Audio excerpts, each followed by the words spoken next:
देखिए, हेमंत सरकार में भ्रष्टाचार चरम पर है। को जोड़ने वाला पुल ध्वस्त हो जा चढ़कर जा रहे हैं उस टूटे हुए पुल पे, और नीचे बहुत तेजी से पानी का प्रवाह है। तो अगर कोई दुर्घटना होती है तो ये दुर्घटना नहीं होगी, ये हत्या होगी। आदेश इनको विपक्ष का मिला है तो विरोध में ही बोलेंगे। उनको याद दिला दीजिए कि 7 वर्षों में रांची से जमशेदपुर का सड़क ये नहीं बनवा पाए थे। गुजरात में तो कई शहर जलमग्न है, कितने पुल टूट गए, कितने बह गए। मोरबी में अब पुल गिर गया था तो क्या त्वरित कुछ जादू हो गया था क्या?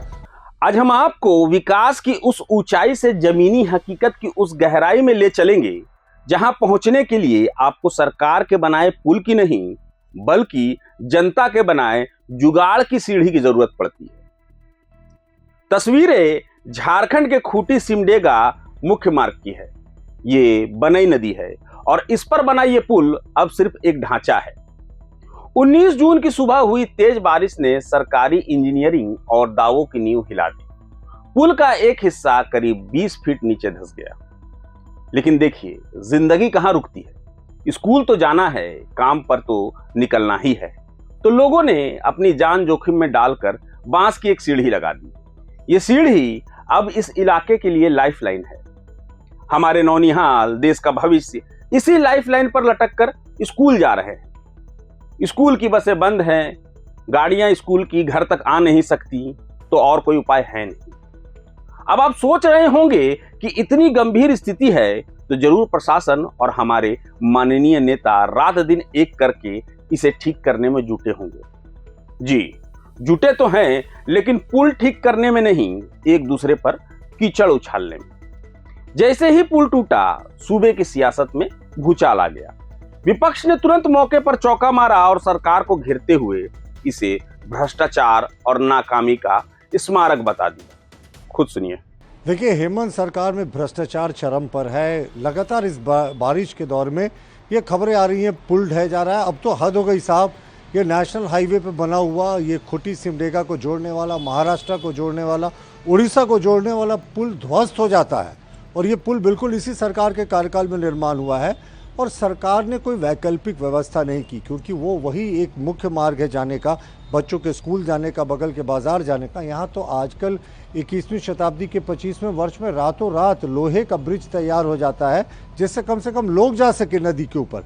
लेकिन अभी भी जो तस्वीर आ रही है वो डरावनी है। बच्चे जो हैं टूटे हुए पुल पर वो फांद कर जा रहे हैं और सीढ़ियाँ चढ़कर जा रहे हैं उस टूटे हुए पुल पे, और नीचे बहुत तेजी से पानी का प्रवाह है।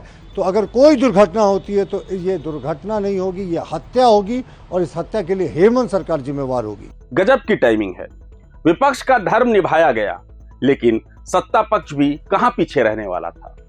उन्होंने भी अपनी यादाश्त की पुरानी फाइलें खोली और गुजरात का मोरबी कांड याद दिला दिया।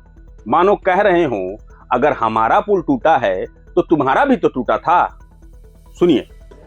जनादेश इनको विपक्ष का मिला है तो विरोध में ही बोलेंगे।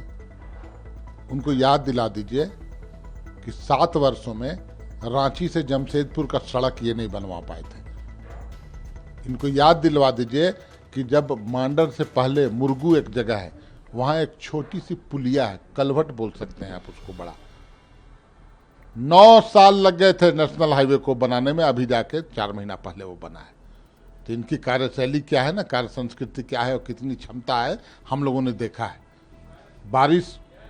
भारी बारिश हुई है, इसमें कोई दो मत नहीं है। गुजरात में तो कई शहर जलमग्न है, कितने पुल टूट गए, कितने बह गए। आज जो गुजरात में एक पुल बह गया, जिसकी तस्वीरें लगातार आ रही हैं सामने, बनासकांठा या कहाँ पर है, पहले पूछिए उनसे कि वो पुल बन गया क्या, उसकी कोई वैकल्पिक व्यवस्था हो गई क्या? मोरबी में अब पुल गिर गया था तो क्या त्वरित कुछ जादू हो गया था क्या? अरे कोई चीज़ में समय लगता है, तकनीकी चीज़ है, उसको फिर से एक वैकल्पिक व्यवस्था देने में कुछ समय लगता है और वो लोग समझते हैं। अब भाजपा को क्यों बेचैनी है भगवान जाने। एक संवेदनशील मुख्यमंत्री झारखंड को मिला है और इन मुद्दों पर त्वरित कार्रवाई होती है। विभाग पूरी तरह से लगा हुआ है, बहुत जल्द एक वैकल्पिक व्यवस्था देखने को मिलेगी। एक तरफ मासूम बच्चे बांस की सीढ़ी पर अपनी जान दांव पर लगा रहे हैं और दूसरी तरफ हमारे माननीय नेता एक दूसरे पर आरोपों के पुल बना रहे हैं। सियासत की इस नदी में आरोप प्रत्यारोप की बाढ़ तो आई हुई है, लेकिन बनई नदी पर टूटे पुल की फिक्र किसे है? विपक्ष को चिंता है कि सरकार को कैसे घेरा जाए और सत्ता पक्ष को चिंता है कि विपक्ष के हमलों से कैसे बचा जाए। इस सियासी तूतू मैमे के शोर में उन बच्चों की सिसकियां दब गई जो हर रोज मौत के इस खेल को खेलने पर मजबूर है।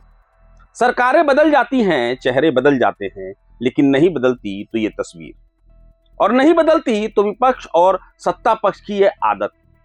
इनकी रस्साकसी तो चलती रहेगी, लेकिन सवाल ये है कि जब तक हमारे नेता अपनी सियासी रोटियां सेकेंगे, तब तक क्या आम आदमी यूं ही बांस की सीढ़ियों पर अपना किस्मत आजमाता रहेगा?